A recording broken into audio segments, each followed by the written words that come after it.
when they went to Yom Kippur, when the women went to Yom Kippur on the fast day, the Muslim neighbors babysat the children, the most precious objects they gave to them to protect. How could that be if they're our enemies, mortal enemies? Because they're not. It's not a religious conflict. That's a Zionist ploy of accusing everybody of being anti-Semitic. You want peace? You want to have a conference here of peace? Step back and look and read the facts. Not the facts that have been misconstrued by the Zionist propaganda. The facts that are realities.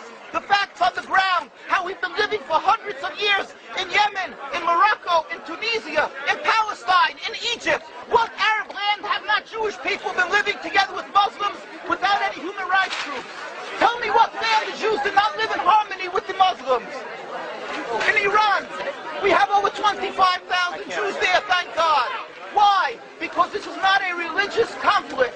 It's purely because of a political movement, a relatively new movement, which is antithetical, contradictory to the Jewish religion of thousands of years.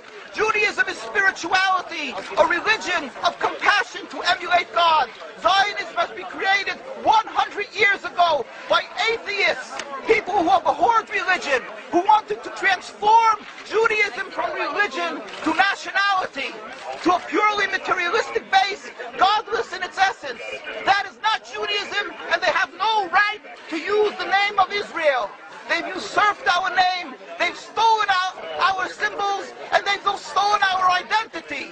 And they are causing death and destruction, year in and year out. For over 50 years, death and bloodshed has not stopped because of a pure ideological belief called Zionism. They sacrifice on their idol bodies, human beings, hearts, souls. They rent, they've destructed houses, they've destructed people's lives. What can we do about this? Let's step back and think. There is a solution with God's help. If we would put away the politics, then we could know that we've been living and coexisting together. We most profusely apologize to the Muslims, to the Arabs, what has been done to them. And then we can return, they make restitution for what has been done to them. And then we will be able to live in harmony. Not an Israeli state, but one Palestinian state. One state as we have been living for hundreds of years. There will be peace. And you will see that this 50 years has been a nightmare, a mirage, and nothing to do. Your fear-mongering, that's what Zionism does. It's panic, going into a theater and yelling, fire, fire, that's what Zionists do. We've been living with the Muslims. We've been living, yes, Ahmadinejad keeps on stating that he does not want to harm the Jews, but the Zionists keep on antagonizing him. Of course you don't, because you have an agenda. You want to further Zionism. You want enemies. You want enemies in order to be able to say you're protecting the Jews. We don't want enemies. We want to live in peace.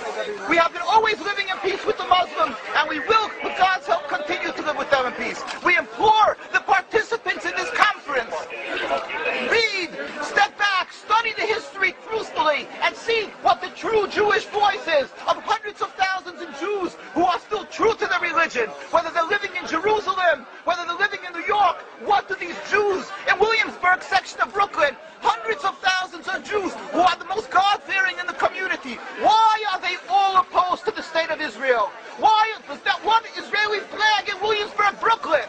These are the most God-fearing religious Jews. Why don't they fly an Israeli flag? They have hospital help. They have had solo ambulatories and everything free of charge to help people. The most greatest charitable organizations. Why these compassionate people don't support the state of Israel? They don't go to Israel. Why not? Because they don't like Israel. Why not?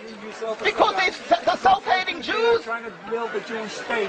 Why? Are they fools? Are they fools? The reason is simply because they fear God.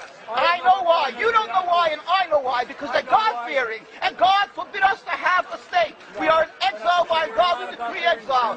And we are forbidden to oppress the people. We are forbidden to oppress the Palestinian people and steal their houses. That is what Judaism says. Thou shalt not steal. Thou shalt not kill.